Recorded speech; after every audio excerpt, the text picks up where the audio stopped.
IT professionals are struggling with how to get applications to the cloud.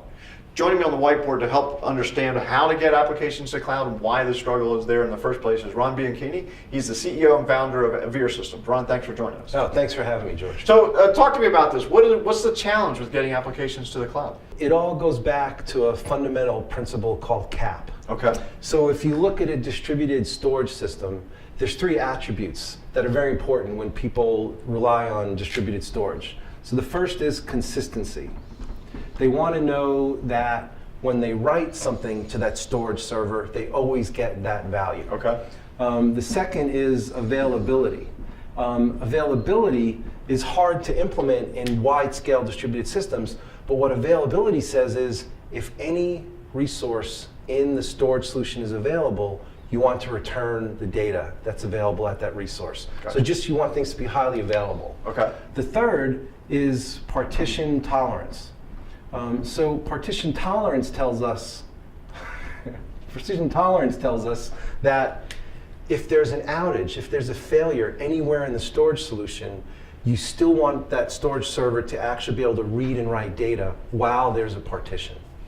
Okay. And so the CAP principle, which is now a CAP theorem, tells us if you look at these three attributes, consistency, availability, and the ability to handle partitions, it's actually impossible to deliver all three. So you only have to deliver two. A lot of times you'll hear this stated as consistency, availability, partition tolerance, pick two. Right. Yeah, so that's why in storage systems we see a lot of different storage systems that are kind of focused on high capacity and affordability versus high performance, right? Right. Okay. And this is a very famous principle. It was proposed by a Berkeley professor in 1999. It was posted, and then it was actually proven by an MIT professor in 2000. And since then, all storage solutions have had to pick, and they very clearly tell you we're a highly consistent, highly partition tolerant solution, and then that's the features you get from that storage solution. And then where's the rub with the cloud? Great. So if you look in the data center, if you look at typical storage solutions in the data center like network attached storage or NAS, these are highly consistent, but they also tolerate failures in the solution, in the disk drives, in between nodes. Sure. So these are consistent and partition tolerant. Okay. When the cloud providers built out their storage, they wanted them to be available across big geographical distances. So they actually picked availability, not consistency. Gotcha. With a widely distributed system, you're going to have failures. You have to make it partition tolerant, but they decided to make it available. And that's where the term eventually consistent comes from. That's right. Okay. Right. When you write things to the cloud, it's eventually consistent. It's not exactly consistent, meaning over time, when you update it, you might get that value, you might get yesterday's value until the data is distributed across all of them. So then for IT professionals, it's important for them to look at their applications and see what fits into that cloud model the best. Exactly. So there are very different applications that require consistency versus require availability. So a really good example is banking infrastructure. Banking infrastructure has to be highly consistent. So that would rely on a NAS solution. It would be consistent and partition tolerant. Imagine you load $1 million into an account and then you have two people trying to remove it at the same time. One should get the $1 million and one should get zero. If you were to try to implement that on a highly available solution, if there was a partition at that exact time, both would get that money. So that would clearly fail. So that would be a very traditional data center application that required consistency. If you think about what type of application requires availability, think about media distribution. So this would be, I upload a movie or I upload images. You want to know that as long as your users could connect to any node in that distributed storage solution, they will get that media. Now, if you were to upload an update, maybe the minutes after that update, they might get yesterday's image, they might get today's, but media distribution very much can tolerate the eventual consistency. They just need availability because of how many users they're trying to reach. Okay, so that makes total sense. So then is there a way to kind of, if you will, break the rules and get more consistency out of the cloud? Absolutely. And this very much aligns with what Avere's architecture is for us helping our users move into the cloud. Okay. We developed an architecture that we call Edge Core. Basically, you have some number of Avere instances, And these could be hardware nodes, or they could be software that runs in the cloud.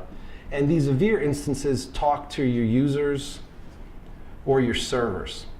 So all these things talk into the Avere. Behind this, there's a big storage repository. Okay, we call this architecture edge core.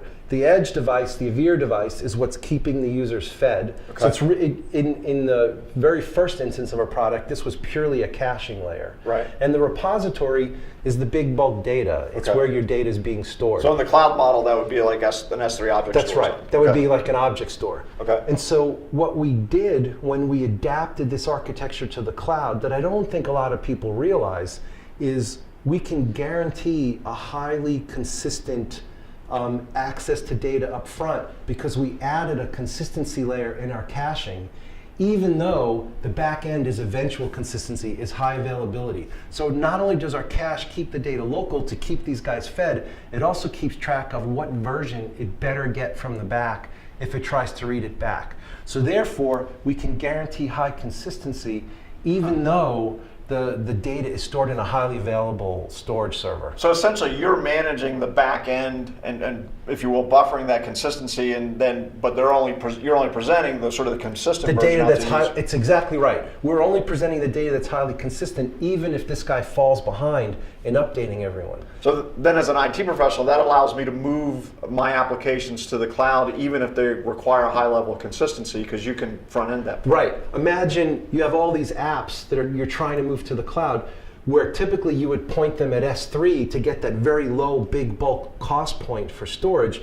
But if you put our layer in front, we now can guarantee you can take those apps and move them as is, because they're getting the same consistency they would have gotten in the data center, even though the back end is not consistent. And there's an industry standard benchmark called SpecFS, which is a highly consistent benchmark, and they test consistency.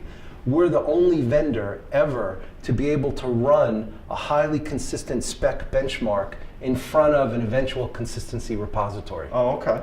And so then, as you know, of course, most of the cloud providers have multiple tiers of offering, and they usually have a very cost-effective tier, which we've referenced as S3. Right. So what you're also able to do is eliminate the need, or at least reduce the need to use that higher cost, higher consistent tier as well. That's right. So imagine the cloud providers provide a high consistency storage server, but it runs in their compute environment at much, much higher prices, 10x or more prices than what they would charge for object storage. Okay. And so what we allow our customers to do is run their applications. Our caching layer provides the consistency, and then they can store their bulk data in the high availability service. This could be a factor of 10 cheaper solution for our customers. Wow, that's awesome. Well, Ron, thanks very much. Thank you, George. So there you have it. If you're looking to move more traditional applications that require a high level of consistency, a way to get around this CAP theorem is to leverage a product like Avere's.